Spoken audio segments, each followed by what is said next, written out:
ಮೈಸೂರು ನಗರ ಅಭಿವೃದ್ಧಿ ಪ್ರಾಧಿಕಾರ ಮೂಡಾ ಪ್ರಕರಣವನ್ನು ಸಿಬಿಐ ತನಿಖೆಗೆ ಒಪ್ಪಿಸುವಂತೆ ಆಗ್ರಹಿಸಿ ಕನ್ನಡ ಪರ ಸಂಘಟನೆಯ ಕಾರ್ಯಕರ್ತರು ಮೈಸೂರಿನಲ್ಲಿಂದು ಪ್ರತಿಭಟನೆ ನಡೆಸಿದರು.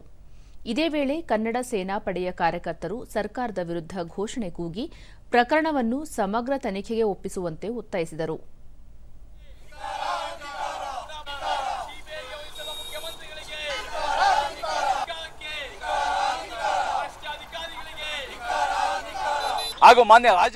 ಈ ವೇಳೆ ಸಂಘಟನೆಯ ಮುಖ್ಯಸ್ಥ ತೇಜಸ್ ಲೋಕೇಶ್ ಗೌಡ, ರಾಜ್ಯ ಸರ್ಕಾರ ಕಳೆದ 1.5 ವರ್ಷದಿಂದ ಭ್ರಷ್ಟಾಚಾರದಲ್ಲಿ ನಿರತವಾಗಿದೆ.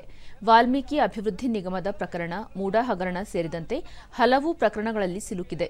ಈ ಹಿನ್ನೆಲೆಯಲ್ಲಿ ಪ್ರಕರಣವನ್ನು ಸಿಬಿಐಗೆ ವಹಿಸಬೇಕು ಎಂದು ಆಗ್ರಹಿಸಿದರು. ಮಾತ್ರ ಇವರು ಸಿಬಿಐ ಎಸ್ಐಟಿ ತನಿಖೆಯನ್ನು ವಹಿಸಿ ಯಾರ್ಯಾರನ್ನೋ ತಪ್ಪಿತಸ್ಥ ಅಲ್ಲದೇ ಇದ್ದವ್ರನ್ನೂ ಸಹ ಪ್ರಕರಣವನ್ನು ದಾಖಲಿಸಿ ಅವರ ಮೇಲೆ ದಬ್ಬಾಳಿಕೆಯನ್ನ ಮಾಡಿದ್ರು. ಈ ಮೂಡಾ ಪ್ರಕರಣವನ್ನ ಇನ್ನೂ ಇವರು ಯಾಕೆ ಸಿಬಿಐ ತನಿಖೆಗೆ ವಹಿಸ್ತಿಲ್ಲ? ನಾವು ಕಳೆದ 1.5 ತಿಂಗಳಿಂದನೇ ರಾಜ್ಯ ಸರ್ಕಾರಕ್ಕೆ, ನಗರಾಭಿವೃದ್ಧಿ ಸಚಿವರಿಗೆ ಮನವಿಯನ್ನ ಕೊಟ್ಟಿವಿ.